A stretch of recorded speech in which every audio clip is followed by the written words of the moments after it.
Hey y'all, thanks for tuning in to Music Business Monday. My name's Chuck Wimer, and we're going to talk about how to get started. Thomas, as you know, my co-host on Whiskey Wednesdays and the host of Tech Tip Tuesday, he recommended that we talk about how to start. He mentioned that when he first moved back down here, he was trying to figure out how to get everything moving, how to get things started, not having any connections, not having, anything other than he's just sitting in his room playing music, and he really wanted to get out and start playing. How do you start doing that? Without further ado, we'll just dive right in because there's a lot going on. First thing you got to do is you have to build up a repertoire of music. You have to have a bunch of music that you are consistently playing that you don't have a bunch of mistakes in. Because when you go out and do a show, it needs to be a show. It needs to flow as best as you can make it flow. It needs to have a mix of the things that people are going to want to hear in the environment that you're going in, and you're going to need to have a pretty solid mix. Like, some people don't like the new country, and some people, they want to hear new country. So you have to have a good solid mix of all the music that you're going to be playing, some old stuff, some new stuff, some, maybe classic rock if you play classic rock, or, whatever it is that you're going to be playing, you need to have a good solid mix of those songs. And I recommend having at least 5 hours of music. And the reason for that, not because you're going to be playing 5-hour shows, but some of the venues you're going to get into in the beginning, they're going to want 4 hours of music. And you need to have that mix. You need to have an extra hour worth of songs so that you have something to fall back on. Because, maybe this crowd isn't into Chris Stapleton, or maybe they don't like Garth Brooks, or whatever. So, you may have to drop some songs and put some other ones in there. So you need to have about 5 hours of music ready. And then, again, some of those venues, they're going to want you to be playing for 4 hours, which means you are going to be playing solidly 3 hours of music. And that's if you're getting about a 15-minute break every hour. So 5 hours of music. And then you need to start finding venues. You need to start, finding out where people are playing. And, you're in a wonderful scenario right now because you got Facebook, Instagram, YouTube. You got all these different social media environments that you can see where everybody else is already playing. You can find out what it is they're doing.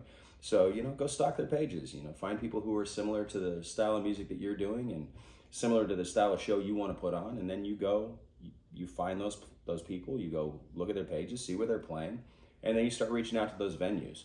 And you kind of need to be humble in the beginning. You got to know your worth, but you also got to be humble. You can't just run out there and say, I want to get paid, $150 an hour.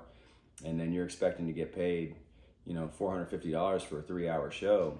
Most places aren't going to pick you up on that. They're just not going to, there's too many people out there playing for less that are already solid, their quality. And so you got to know your value, but you also need to know what the going rate is in the business. Some of you are going to start at $50 an hour, which is kind of a low baseline, but that's what a lot of these venues want to play, or they want to pay. And you're probably gonna be doing 4 hours at that rate. And then from there, you're gonna start getting better. It's not so much that you can play a good song. You can play a good song all day long, but you have to be able to string together a bunch of good songs with some patter in between. That's you interacting with the audience.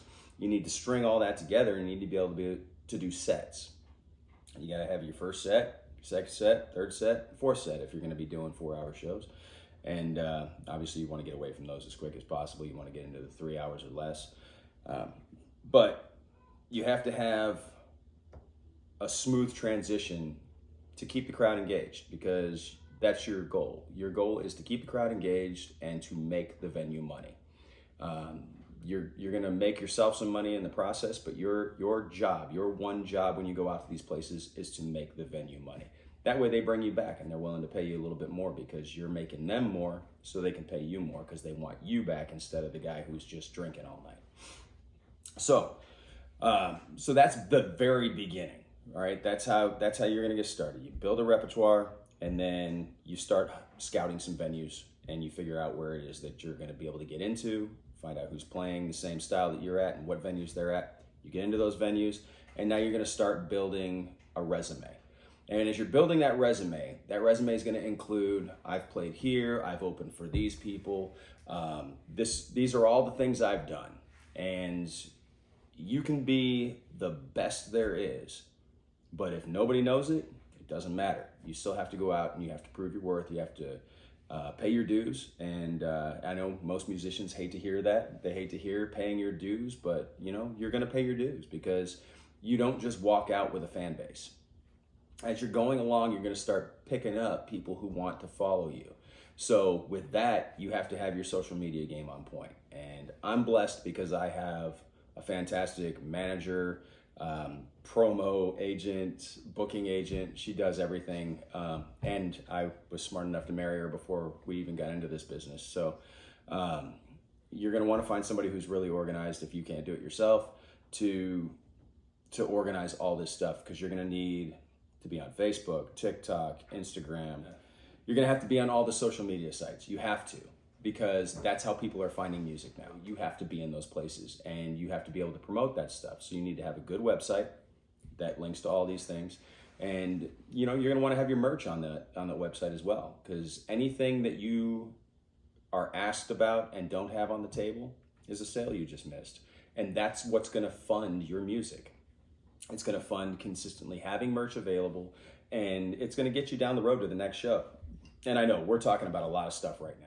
After you have your repertoire, after you have some venues that have booked you, you're starting to build your resume, you've got a website, you got your Facebook, you got all your social media in order. Then the next step is you're probably going to need to put together a band. If you didn't start with a band, then you're going to need to put together a band, because the fan base, while it's going to grow really slowly as an acoustic. Your fan base is going to grow exponentially when you have a band, because it's more exciting to see all of the players up there doing their thing. You have to figure out what it is that you can afford to pay based off of the shows that you're going to be able to pull in, and how much those venues are going to be willing to pay you. That's going to come down to your budget. It's going to come down to how much you're pulling in at the shows versus how much you're willing to pay out. If you're independently wealthy, then you're probably going to have a much easier time filling a stage than I do, because you know, we're doing this. The music pays for itself right now, and you know, we're just having a good time doing it, and we're doing it as professionally as we can. So we can do 4-piece, and we're getting ready to start doing a 5-piece as soon as we find the right person to fill in that next slot. But you have to figure out what it is you can afford, and you need to put that band together, and you need to get tight. And to get tight, that means you have to do rehearsals. A lot of people are going to be okay with going and doing a rehearsal because they know where things are going. So if you got these members and they want to get paid for their rehearsals, they're probably not the right members for your band. And the reason I say this is because somebody who's sold out on the idea, they believe that this thing has legs and it's going to be able to move and it's going to be able to grow. They're going to be willing to put in the time to make it better. And you know, the selling point on that is as the band is tighter, as the band is better, as you have your transitions, and your show is now a show and not just you standing on stage with, you know, 3-4 other guys and just playing a song and then taking a second to figure out what your next song is going to be.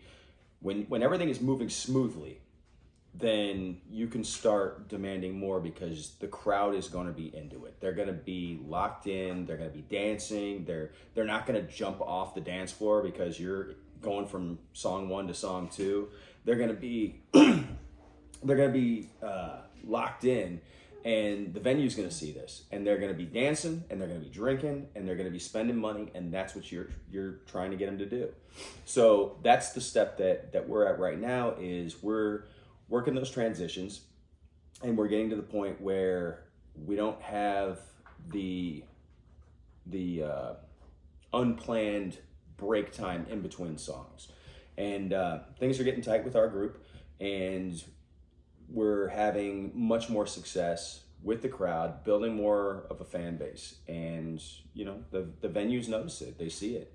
The next step that we're moving towards is going to be ticketed shows where, you know, you're not putting out a tip bucket anymore. You're just going out there, you're playing music, the venue's paying you what you're worth, and your audience is following you to the places. When you show up in their neck of the woods, that's an opportunity for them to be able to go out and see you. And you know, you don't want to do it too often. You don't want to be out at, you know, in Bandera 4 weeks in a row.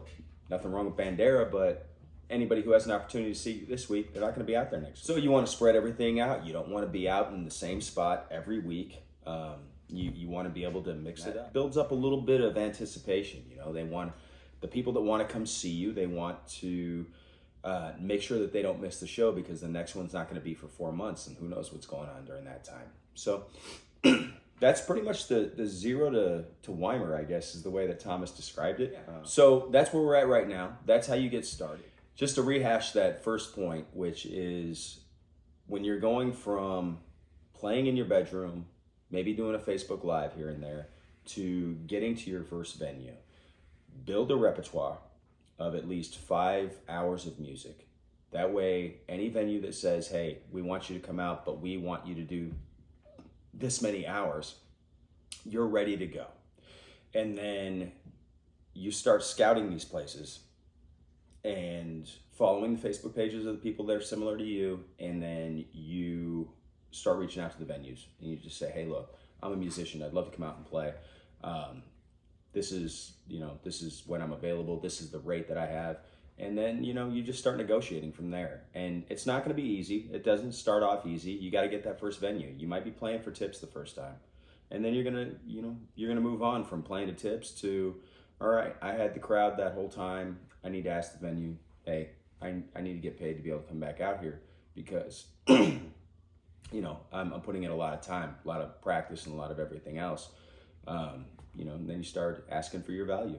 And I think that's probably the easiest way to get started. But don't try to get into places that don't match you, right? If it's a rock bar and you're a country act, it's not the place, all right? Know where you're supposed to be, and know who you're going to appeal to.